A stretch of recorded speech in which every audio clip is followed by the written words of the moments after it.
The muscles that laterally or externally rotate the shoulder and 2 tests that medially rotate it. I've actually added some notes to the slides that we have in class. They're not on the PowerPoint that you would have printed, so make sure that you write those notes down. So you see on the bottom where it says note. So for medial rotators, if we're in this position, is this a gravity eliminated position? If she's going like this when she's in supine? No. No. So this isn't a great test if you think someone is hovering right around 3. It is a good test if they're pretty strong and you're wanting to test up in the 4 and 5 land. Okay? So for this test, the humerus is pretty much in neutral. The elbow is bent to 90 degrees. We're going to start here. Can you put your hand on your belly for me, keeping your elbow bent? Good. You're going to come back here. Now I'm going to stabilize at... sorry. Usually I do this to Kevin, now I'm doing this to other people. So I want you again to try to touch your belly, and I'm not going to let you. So go ahead and pull in. Okay, and relax. So what happened is you recruited your biceps. Not surprising. She just had an arm wrestling match with the front. So I wouldn't want her knees to be bent, by the way, but whatever's comfortable for you. So I don't want you to go this way. I want you to go the way you did before, so that way, okay? So the other thing is when I was applying resistance, I could tell she was loading up, and I don't like to lose either. So I put my hand around her forearm. Well, now that gives her resistance to resist that shoulder or the elbow flexion, and so shame on me. So I stop the test, I give her that instruction, but I'm also not going to give her anything to resist against, which will also prevent her from going up that direction. Now I am going to palpate because we now know she's a cheater, pumpkin eater, and I want to know if that's what she's doing. So go ahead and reach for your belly. And now she's using her triceps. Okay, okay, Goldilocks, we're going to go right in the middle. So we're going to go right this way, okay? So now what I've done is I'm applying resistance down here because I'm not wanting to come around. So I want to be here because that's a position of strength, but it's not working for this patient. So it's always the patient's fault, so it has to be your fault. So now I'm going to come here so that she can't get any resistance this direction. Okay? All right, we're going to do it one more time, 3 times the charm. Go ahead. Oh, perfect. Look at that. Good job. And relax. Now you can see the brachioradialis was certainly active. But I could tell that I was getting a rotational test, and I wasn't getting a lot of flexion or extension. So even though I have said that it's always the patient's fault this semester, which it never will be again, in this case, I was applying the wrong direction of the resistance that caused her to compensate. Okay? So you need to make sure that you're applying resistance in the correct direction. So that's the medial rotator. Did you already switch me? I did, sorry. Freaking me out. So that was the medial rotator Girth test. Again, that is the test you will use if you're suspecting is going to have a somewhat minor deficit. This is where you'll get a good assessment of their maximal strength. If you think they're hovering around 3, what position are you going to have to test them in? Sitting. We're going to have to do prone, okay, to get that up to be against gravity. Okay? So the next, what are you doing? I can't find it. It's medial rotators, right? Yeah. Okay. Right after So the next one is Teres minor. So is that a medial or a lateral rotator? Teres minor? Lateral. Lateral. So and it's a 1 joint muscle, so we're going to maximally shorten it. So for this test, we're going to have her in maximal lateral rotation. Now, is this in a gravity eliminated position?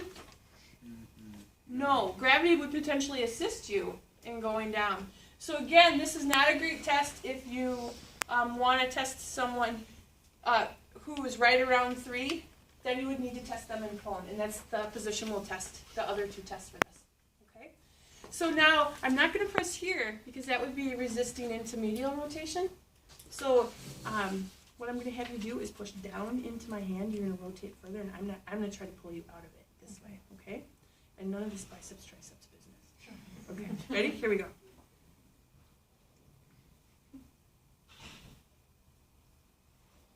And relax. You have a have a very strong biceps. It takes over. Okay, so that's going to be, Sorry, I went too fast. can you, I will say next. Okay? So those are the two tests in supine. Sorry, that was a little snarky. I didn't mean to. You know I love you. Now, this test will also prevent posterior delt from playing a role. So if for some reason someone has a posterior delt that's really happy to play, this would be another way you could get rid of posterior delt. Next. Okay. So I'm going to have you go prone for me. So here we're going to try to isolate infraspinatus. Now we're going to cheat. I'll just give you this. So we're going to test your left side. So for your right side, if you could just do that for me, please. Good. Okay. So we're going to be here. I need to take that rock off. It might be helpful. It's blinding, isn't it? So now, so if we rested here, full range of motion is going to be coming up into lateral rotation. Is this now against gravity? Is she moving against gravity as she comes up into lateral rotation? Yes. Okay, good. Whew. Okay. If in supine they're going with gravity, if you flip them 180 degrees. Okay. All right. So we're going to stabilize here, and I want you to push up into my hand again. You're going to rotate this way. We're going to go a little bit lower. There you go. Okay, go ahead and push up.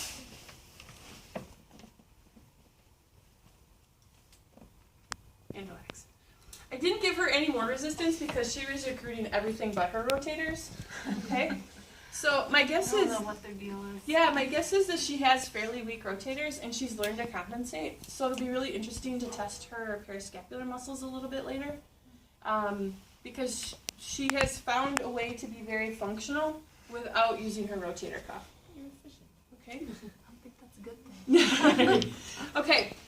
So the advantage to doing lateral rotators as a group this way is this again would be the test if people are kind of in the 3 range. So for Liz, this is the one that I would want to do to test her. I would not want to test her in supine because she is a little bit weak. The advantage to this is you can now palpate the muscle bellies of the supraspinatus and infraspinatus so that you can see if you're getting activation. And I didn't have my hand here, but I could see that I wasn't getting activation on top of her scapula. It was all medial to her scapula, okay, which made me suspect that she's really compensating pretty well. Okay? All right.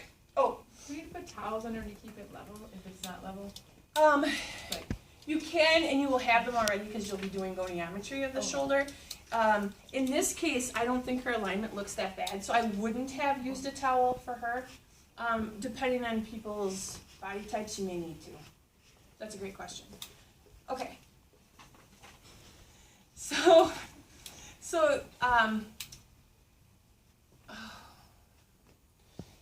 this last one, you also have a little bit of tight into your shoulders. Yeah, you told me that already. Can you put your hand in your back pocket? So she's having to get a lot of that with her wrist and not with her shoulder. It's a little bit hard for her to get in the back. So I'm going to have you relax. I'm going to have you put it right in the middle there. Are you okay like that? Mm-hmm. Okay. So for this one, you're putting her in this position. Now you need to lift your arm up off your back. Yeah. And I'm going to push down in this direction, but I'm monitoring the scapula. Okay? So hold it there.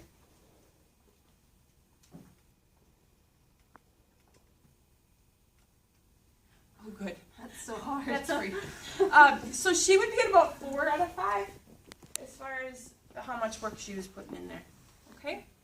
So that's Teres major and subscapularis. So to review, we've covered 4 manual muscle tests. Can you go back in supine for me? I won't make you do them, but so we did medial rotators as a group, resisting this way. Then we did Teres minor at end range rotation, resisting into lateral rotation. Then we did the lateral rotators in prone. So it ends up being this same position, but now they're on their stomach. Okay? And then the last one was the subscap teres major, where you have your hand behind your back. You lift your arm up off the person's back, and then you're resisting into flexion and abduction. Okay? You lift their arm. They lift their arm up, Maybe. and then you're pushing it back down, about proximal to the elbow. Okay? All right, so let's practice those 4.